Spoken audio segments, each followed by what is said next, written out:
की मौजूदगी है यहाँ पर। जनाब इंजीनियर आफ्ताब अहमद साहब हैं, पार्टी के जनरल सेक्रेटरी। मैं अख्तरुल ईमान, जनाब Adil Hasan advocate, youth president और नेशनल स्पोक्समैन भाई रंजीत राणा साहब, स्टेट सेक्रेटरी एमआईएम यहाँ पर मौजूद। प्रेस के बंधुओं, हमने असल आप लोगों को आज दावत इस बात के लिए दी है कि नीतीश कुमार जी जो आपने वादा किया था कि हम कम्युनिज्म को, करप्शन को और क्राइम को बढ़ने नहीं देंगे, लेकिन नीतीश कुमार के राज में आज क्राइम पे इंतहा माने आसमान पर पहुंचा हुआ है। करप्शन की तो गंगा बह रही है। अभी हालिया घटना है, इस किस्म की घटनाएं बीजेपी शासित राज्यों में अकलियतों को डराने और धमकाने के लिए मुसलमानों को और मुसलमानों की गर्दन कटवा कर कहीं न कहीं से कम्युनल वोट को एकजुट करने के लिए बीजेपी के राज्य में होती है। लेकिन अभी की घटना है 3 दिन पहले की, जो अभी जाकिर कुरैशी की निर्मम हत्या कर दी गई है वो छपरा में, और वो हत्या कर दी गई है 8-10 की भीड़ ने। और जो जटीला नौजवान है और ये समझकर कि मुसलमान है बदन उठा के फिरता है, इसी बात पर उसकी निर्मम हत्या कर दी कि मॉब लिंचिंग कर दी। और अफसोस इस बात का है कि उसके यहाँ जिनके यहाँ मॉब लिंचिंग हुई, कोई जिम्मेदार अकलियती उमूर के वजीर गए, मगरमच्छ के आंसू बहाकर आ गए।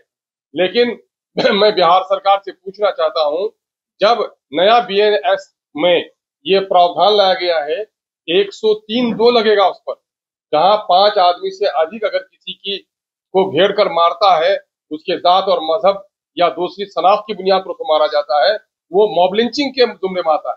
लेकिन वहां के एसपी ने हुकूमत के दबाव में या सरपसंदों का साथ देकर वहां पर 103(1) लगाया है, जो आमतौर पर मर्डर का केस है। 103(2) की धारा उस पर लगाई नहीं गई है। हमारा सबसे पहले मुतालबा ये है कि वहां चूंकि भीड़ ने मारा है और उसका वहां का बाकायदा वीडियो फुटेज है जो पुलिस वालों को भेजा गया है, उसमें 7-8 नौजवान है जो बांध कर इसको पीट रहे हैं।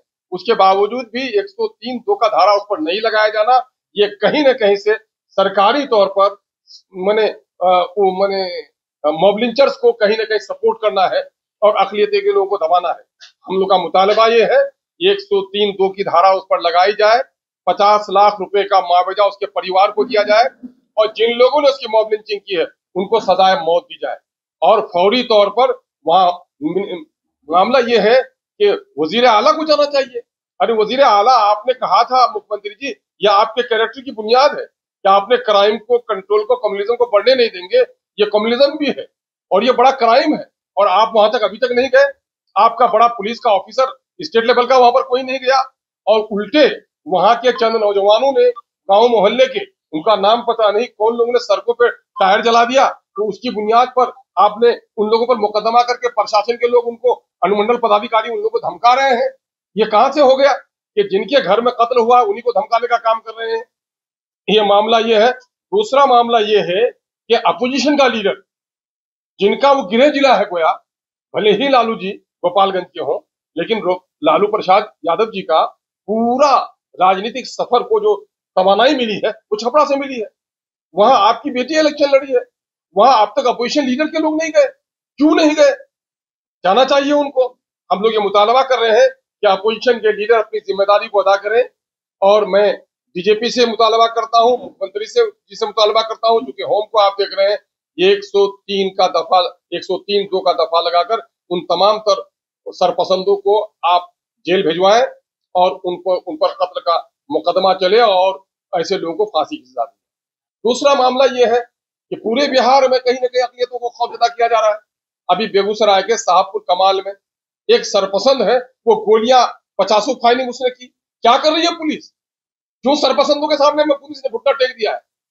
और वहां पर इश्तियाक नाम का एक लड़का जो जख्मी हुआ है, और कुछ नहीं, बाग में ठंडे में था, अपनी दबंगई दिखाने के लिए उसने पूरे तौर पर अपने बंदूक को लहराते हुए वो किया है। ऐसे लोगों की गिरफ्तारी होनी चाहिए।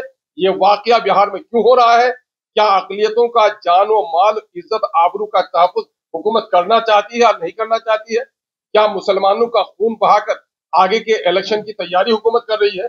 इन तमाम तर मामला का जवाब हम लोग हुकूमत वक्त से चाहते हैं, और अपोजिशन के लीडर से हम गुजारिश करते हैं कि आपने कहा है कि आपने दलितों के, पिछड़ों के, अकलियतों के हमदर्दी की बात कही है, लेकिन दोनों जगह जो अकलियतों के साथ इस तरह से बर्बरतापूर्ण सुलूक हुआ है, आपको फौरन जाना चाहिए और ये कौन बदमाश लोग हैं उनको चिन्हित कीजिए कि कहीं कोई राजनीतिक षड्यंत्र हुए नहीं है, इस पर कार्रवाई होनी चाहिए। एक दूसरा मामला है, कंचन और कनकन का नाम भारत है और भारत को माँ कहते हैं, मादरे वतन कहते हैं। इस मादरे वतन के लिए हमारी एक जिंदगी नहीं 100 जिंदगी लगे और इनकी सरहदों को की हिफाजत करते हुए अगर हम शहीद हो जाए तो हमारी सबसे अच्छी जिंदगी है। अभी बिहार के 2 सपूत, एक का नाम है राम बाबू सिंह जो सीवान के रहने वाले हैं और मोहम्मद इम्तियाज। कल हम लोग देर हो गए, कुछ अर्जेंसी हो गई, हम लोग सीवान नहीं जा सके, जाते जाते रास्ते से वापस आए हैं, हम लोग करीब हो जाएंगे। ये दोनों शहीद हुए, या ऑपरेशन सिंदूर में शहीद हुए। एक तो ये है कि जब इनकी लाशें आई तो भारत को मां कहने वाले, भारत माता की दम भरने वाले, राष्ट्रता का गीत सुनाने वाले कोई मंत्री नहीं पहुंचे, आप कोई जिम्मेदार लोग नहीं पहुंचे इनके लाश को रिसीव करने के लिए। और दूसरी बात यह है कि अभी दिनेश कुमार शर्मा जी का बलिदान हुआ है हरियाणा का।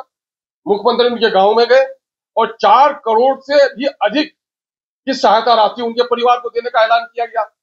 वहां के पार्क को शहीद दिनेश शर्मा के नाम से करने का ऐलान किया गया। उस गांव का नाम दिनेश शर्मा जी के नाम से करने की तजवीज रखी गई। और आप बिहार के मुख्यमंत्री जी हैं और आप कहते हैं कि साहब तो हम तो पीएम मटेरियल हैं। आज क्या हो गया है? अरे बिहार गरीब है, 4 करोड़ नहीं दे सकता, कम से कम 2 करोड़ का ऐलान कीजिए। एक तो लोगों के चिढ़ाने के बाद आप गए हैं उनके घर पर, आपने देखा भी कि गांव की गलियों की सड़कों का क्या हाल है वहां पर। और कम से कम 2 करोड़ का मुआवजा दोनों शहीद को, जिनकी खबरें अभी तक हम लोग को मिली है, राम बाबू और इम्तियाज खान के मोहम्मद इम्तियाज के परिवार को दिया जाए।